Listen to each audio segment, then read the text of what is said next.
It is absolutely imperative to have good manners, naturally. I think it's a nicer world to live in if everyone exists on chivalric values. And I think not just in a way that you treat women, but also just treat your fellow man. There is a going back to more chivalrous behaviour, but I think it's a new form of chivalry, which would be unisex chivalry, people just being more aware of one another, not making a huge performance of it, not using it to put somebody else down. Well, having had a moustache, and I very much encourage people to keep the mo all year round and also raise more money for prostate cancer and testicular cancer.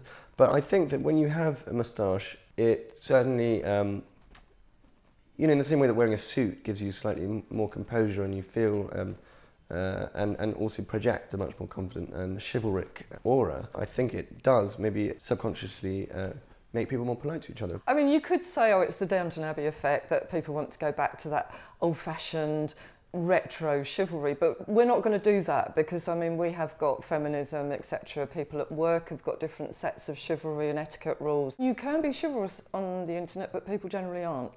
And in a way, that's the interesting thing about the internet and tweeting and things like that.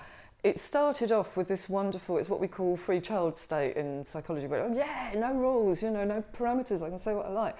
And now it's, well, maybe people were a bit ruder than we thought. Anything that we do to our appearance will always have a psychological implication.